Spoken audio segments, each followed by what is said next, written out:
So my name is Lior Yaffe. I'm a software engineer and entrepreneur in the blockchain space. I'm working on blockchain since 2014. I'm a co-founder of a blockchain company called Jelurida. And today I actually prepared two short presentations. One is really an intro to blockchain, something very basic. The other is a little bit about managing a company in the blockchain space. I'll start with the first, maybe with the first presentation, then questions, then I'll show you the second part, and we can, depending on time, we can have more questions. Okay. So without further ado, how is it called? I'll share my screen. Okay, so let's start with introduction to blockchain. There is a very basic example that I usually start with for audience that doesn't have any background. The idea is that here, what blockchain provides you is the ability to manage ledger or transactions of value over the internet without centralized entities that manages the whole operation. Because if you think about it today on the internet, whoever manages the ledger, think about Amazon, Facebook, Google, governments, all kinds of clearing houses or lawyers and so on.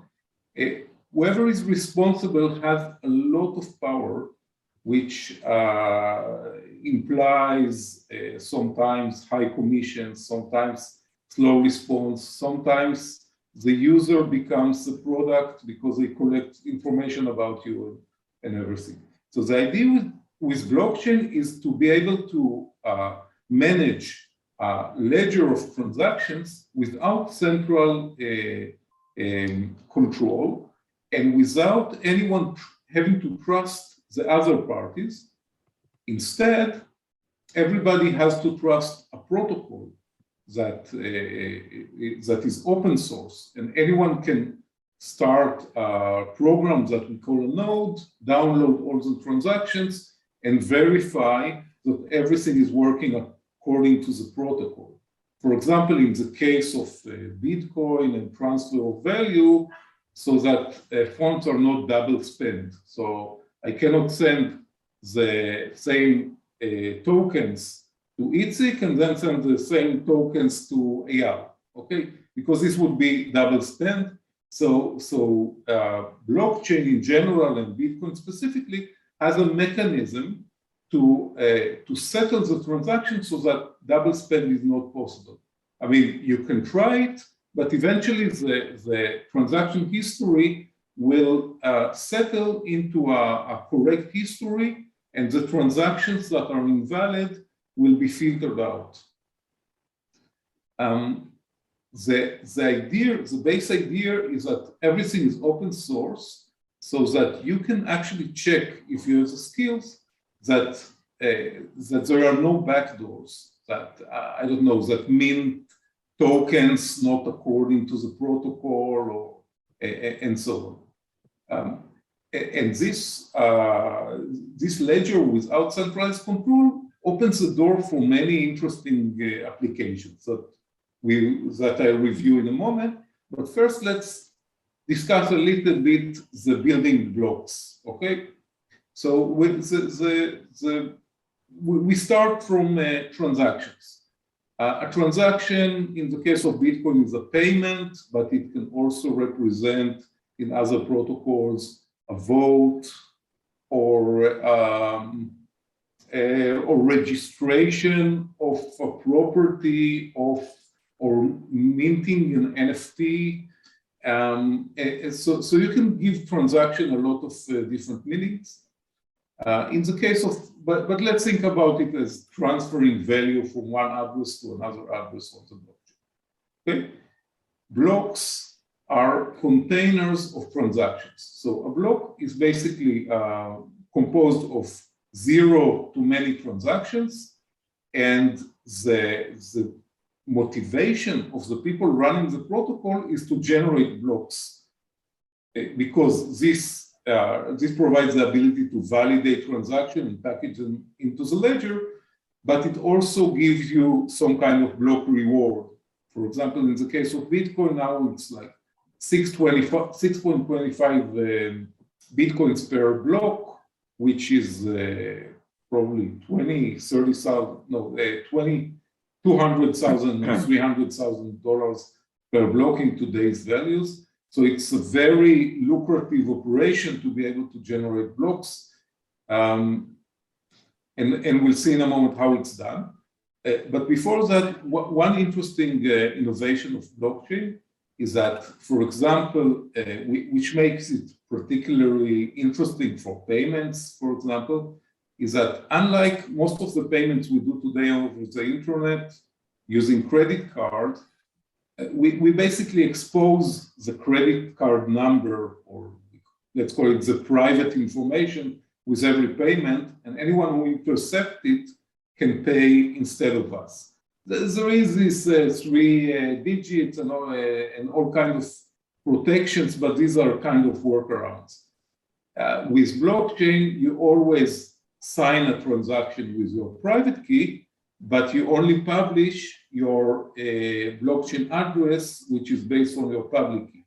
So anyone can validate that you are the signer of the transaction, but they cannot transact on your behalf. So this this smart implementation of public key cryptography gives blockchain another layer of security. So as long as you keep your private key private, nobody can steal your tokens. Okay. Yes. So every private key public key derives an address. Sometimes we also call it an account. Then we get to a wallet. When people tell you crypto wallet, Bitcoin wallet, something, this is usually a software. It can also be a hardware device that collects one or more accounts and manages their private key, the transaction signing, the publishing of the transaction to the blockchain, and so on. So this is a crypto wallet. Node is again a software that is typically installed on some computer on the internet, downloads and validates the transaction, submit new transaction, propagates blocks through the networks, and so on. So the whole idea of the blockchain is that there are transactions is packaged into blocks, and both blocks are built one on top of each other to perform a digitally signed chain. That's why we call it a blockchain, okay? Of course, because the process is decentralized, the chain is mostly like a pillar, but at the end of the chain, there could be some discrepancies that we call forks, because maybe I generated a valid block while someone else on the other side of the world generated a valid block, and we don't know about each other. At some point, the block generators will find out about each other and decide what is the correct transaction history. But how do we prevent anyone from just flooding the blockchain, the internet, with new blocks? Because if it's too easy to create a block and you get a high reward, this is not going to work, because everybody will generate blocks, and before you know it, there will be no value to the tokens. So the block generation is made artificially difficult using by requiring the block generators, that are also called miners, to solve some difficult mathematical problem. Actually, not really difficult, but very compute intensive problem. And the beautiful thing about it is that the protocol itself adjusts the difficulty of the problem so that the block generation remains pretty much constant. In the case of Bitcoin, like every 10 minutes. Okay, so this was really crash course of how the blockchain works. Let's wait with questions until I go a bit further. Okay. Another interesting aspect that is related to blockchain is what we call smart contracts. We already spoke about transactions, and that transactions can be used not only for transfer of value, but for many other things. So one other common type of transaction is what we call a contract. Okay, a contract is no longer just transfer of value or something like this. It's actually a piece of code that you can trigger by sending it a transaction. And this allows you to develop more sophisticated applications that are not directly related to the blockchain itself, but it's related to specific use cases like decentralized exchanges and loans and minting of NFTs and so on. So at some point in the past, it was viewed as a way to actually develop what is called decentralized autonomous organizations, so that it's like a company with decision making, but everything is based on laws that are built using smart contracts over the blockchain. These initiatives, while really interesting, usually run into a wall when they clash with the regulations of the old world, non-blockchain world, but it's still a cool concept. The blockchain that is the leader in this area is what we call is Ethereum blockchain, if you heard about it. Let's talk a little bit about what people do with blockchain. So of course, payment, store value. You just, today it's common to buy Bitcoin and just keep it for, again, to hedge against inflation. Decentralized autonomous organization we spoke. ICOs is like IPOs, initial coin offering. You issue a new coin and sell it to people to finance your business. It's actually something that my company, Jelurida, did back in 2017. NFTs, non-fungible tokens, are all these gifts of pixelated monkeys that people sell over the internet for hundreds of thousands of dollars. DeFi is another catchphrase for all sorts of financial applications that are implemented on the blockchain. Another cool concept is play to earn. Instead of just playing a game over the internet, you actually get some token reward for your achievements. And there is a whole world of other ideas of what people are doing on the blockchain. I'll just run briefly, just so to understand that blockchain is not something very new. The Bitcoin itself was launched in 2009. In 2010, the first recorded transaction was issued 10,000 Bitcoins for 2 pizza plates. In 2011, the initial developer, the famous developer Satoshi, just disappeared, which is another interesting, intriguing issue, because it shows that even the developers themselves are not a centralized piece here in a decentralized architecture. So even if the original developer disappears, you can still continue to develop the protocol. Silk Road was a famous site for selling drugs over the internet using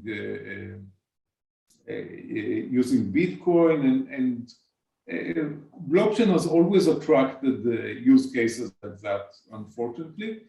2017, we had a big hype cycle around raising money using the blockchain for new startups. Some of them actually became very big blockchain projects later. And last year, Bitcoin reached an amazing $69,000 per Bitcoin, now down to around 40 these days. A few words about what I'm doing. My company Jelurida develops an alternative blockchain which works using a different protocol. It's called Ardor. We launched it to production in 2018, but it's based on a product that started development in 2014. It uses different consensus algorithms, so there is no mining that wastes electricity. Instead, consensus is reached using another system. It's also a multi-chain protocol, not just a single chain with a single token. We did a lot of work on scalability, on permissioning, and Jelurida is a company that developed the product. Okay, so how are we doing? Okay, few minutes for questions on what I told you so far. What is the value today of the block? The Bitcoin? One Bitcoin is around 40,000 these days, yes. And what's the value of Ardor? Ardors are about 200 millions in total. Each token we have in Ardors are billion tokens. So each token is worth around $0.2. So it's one, there are websites that tracks all the coins and so on. We are ranked around 200 or 250 in the total ranking of blockchain. You have to understand there are many blockchain projects that you never heard about. Each of them have its own selling points. Some of them are for specific use cases, some of them for infrastructure, some of them focus on privacy. It's a huge industry these days. If I buy Bitcoin, I need to buy one single Bitcoin as a minimum? No, Bitcoin can be split into 100 million. Each Bitcoin is split into 100 million Satoshis. So, practically you can buy around 1 millionth of a Bitcoin. That's because each Bitcoin transaction has a transaction fee, which is a few dollars. So there is no point to buy once a Bitcoin worth $1 because you still pay a few dollars for the transaction. So as long as you're on the blockchain, you are limited to buying a few dollars worth of Bitcoin. But all these tokens are also traded on centralized exchanges where the tokens actually exist only on the order book of the exchange, and there you can trade any amount you like.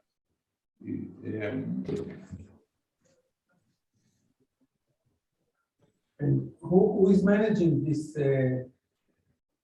buying and selling of Bitcoin? Who is collecting the money for the transaction? The transaction fees are distributed to the block generators. So whenever you generate a block, you receive all the transaction fees of the transactions included in the block, in addition to the normal block reward. Okay. Okay, so this is another incentive to participate in the protocol. Okay. Thank you. Okay, so let's continue and let's talk now a little bit about entrepreneurship in the blockchain space, because it's quite a unique industry. So first, we need to understand that blockchain is a huge industry. Okay, it's no longer something small or esoteric. There are, as I said, hundreds of protocols. There are millions of people involved holding cryptocurrencies these days. It's a cool concept. I mean, anyone who today invests in the stock market and really gets tired of it is looking at cryptocurrency. So at least from speculation and trading perspective, it's a huge business. Billions of dollars worth of crypto in daily trading volumes, dozens or hundreds of sites that allow you to trade, or you can trade on the blockchain itself in some configuration. Everything is running 24/7, 365 days a year. It never stops. The industry, there is a whole industry around mining tokens, exchanging tokens, all kinds of service providers to provide you information about prices, to track who is doing what on the blockchain. Because once again, I didn't tell you, it's that by default, all the transactions on the blockchain, because of the way they are generated, they are all public. So we call it pseudonymous. So if I can associate you with your Bitcoin address, I can see all your transaction history. So there are services that give you the transaction history, and so on. There are also a lot of speculators just trade for profit, day trader. The applications themselves are less, I mean, most chances are that you haven't used any blockchain application by now. And because people are expecting this to become a bigger and bigger industry, while in fact there are many outstanding problems that slows down the adoption of this technology. And I'll speak a little bit about it. So dealing with crypto is a challenge these days, because buying crypto is simple. I mean, you can open an account in some exchange, deposit fiat money in all kind of currencies, and buy crypto. When you sell it, especially in Israel, it's a very big challenge to get your money back into the bank, because the banking system in Israel is very centralized, and they, of course, try to protect themselves, because maybe someone is doing money laundering, or maybe someone did not report its taxes, and so on. So banks are very reluctant to accept money that comes from crypto. It's not impossible, but it's a challenge. Another challenge is to keep your crypto secure, because we are always these days used to someone else keeping our money, a bank or some investment house. And if you lose the password to the website, someone will be happy to restore your password. In crypto, there is nothing like that. If you lost your private key, you lost your coins, okay? That's it. There is no way to recover it ever, okay? If someone somehow intercepted your private key, they can control your crypto and do whatever they like with it, and there is no way to protect against it. So while there are many safety mechanisms against this, like hardware wallet and multi-signatures and multi-party computations and so on, it is still very unique in this case, and that's one reason it's difficult to deal with crypto for the common person, because we are simply not used for keeping our passwords or private key is usually a very long password. We are not used to keeping it securely. You need to get, when you deal with cryptocurrency in general, you need to be, even as a private person, you may have to deal with, and especially if you made a lot of money, you'll have to deal with accountants and lawyers and bankers and all kind of regulators. Regulation is changing all the time, usually becoming more strict and more difficult to deal with. Of course, the tax authorities will want you to pay taxes on your profits. They want you to pay it in the local currency, even if you cannot sell your cryptocurrency. And then there is a whole bunch of people that will try to scam you and convince you to pay them, or simply hack your computer and steal your private key and so on. Yes, so not easy.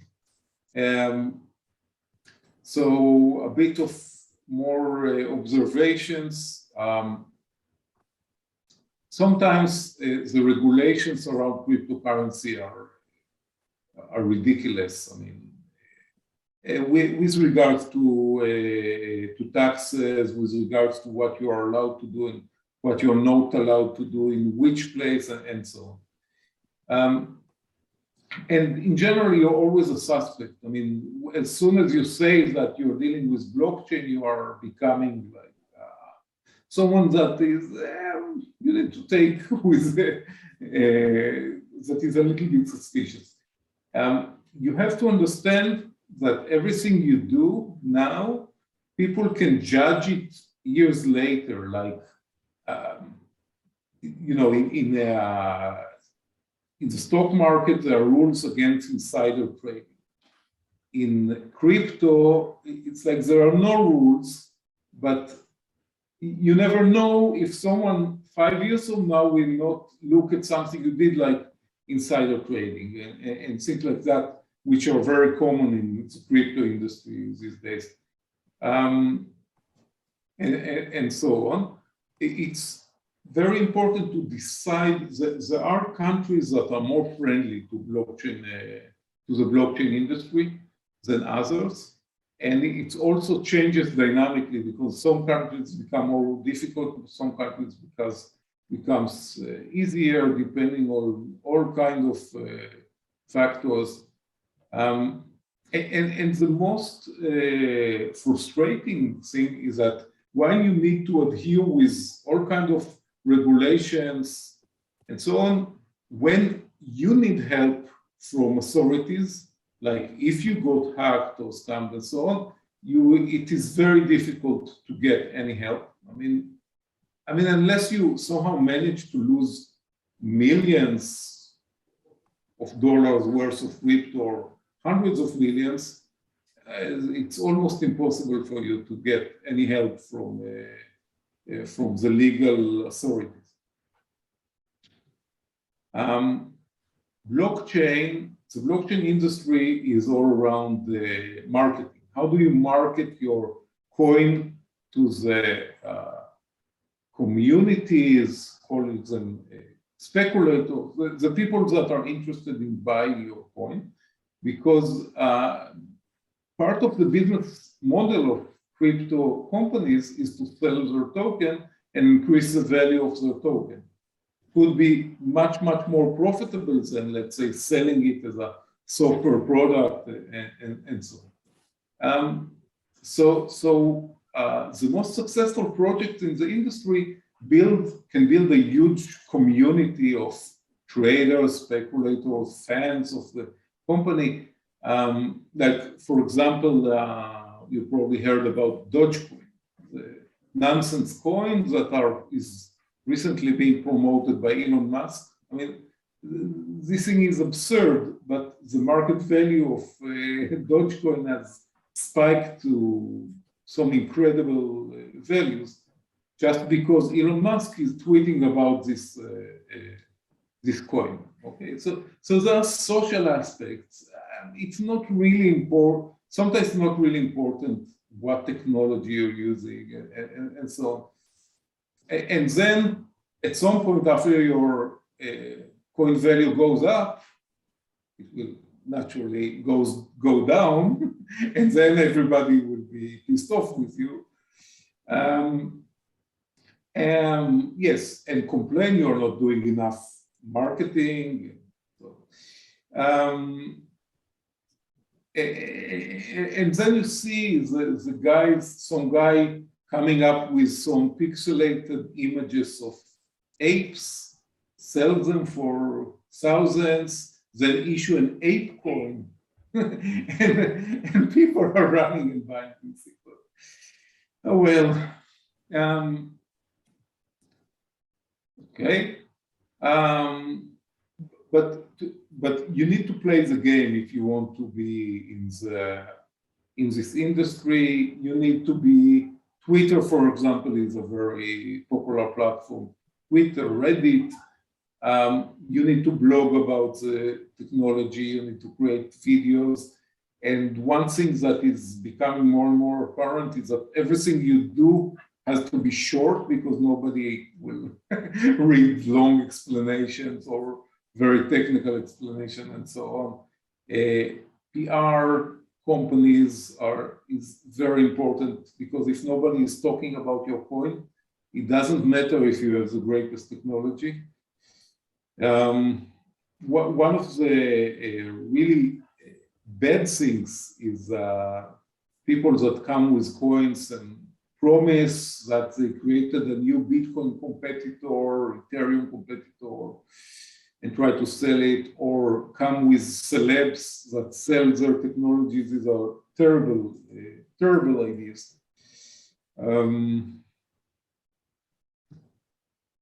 Okay, so I hope I gave you some pointers about the industry, about how it works.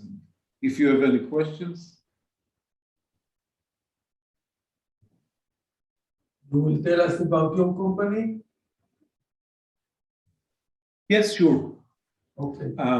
So Jelurida was established by developers of a previous blockchain protocol that was called Next.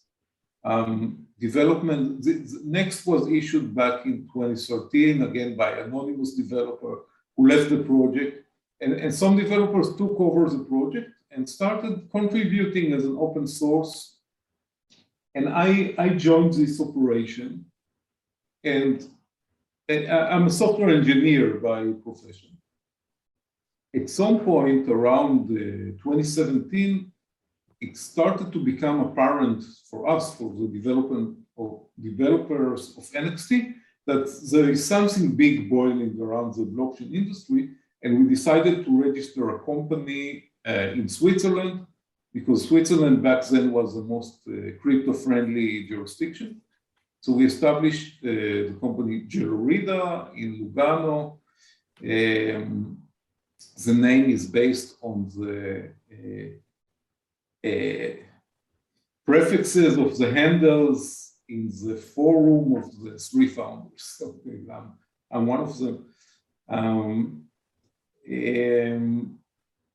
Yes, and then back in 2017, we issued the next generation blockchain that is called Ardor, which was based on NXT technology, but with multi-chain and a parent chain called Ardor, a child chain called Ignis.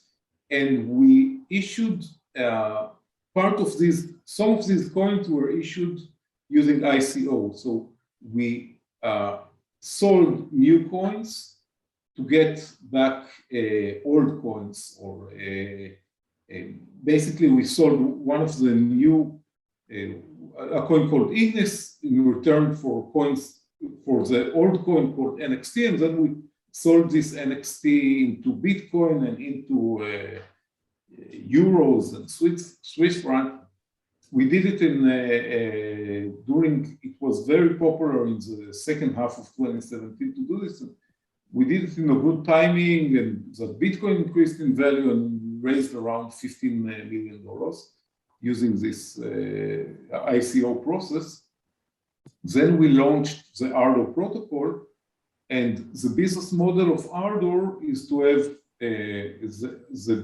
in addition to the parent chain, which secures the network, somewhat like secures the consensus, we have ability to issue multiple child chains, each one focusing on its own application. We have our own proprietary technology developed in Java that is relatively simple to build a decentralized application using our technology. And this is what we do to this date, where our main focus today is about NFT-based projects and about play-to-earn models. I'm specifically right now working on a game for the famous card game Contract Bridge, where we are launching a new website for bridge player using a play-to-earn model, so that the better you do inside the game, you get some tokens as compensation. These tokens can be used not only to buy some internal game artifact, but you can actually cash it out into cryptocurrency and later into real money.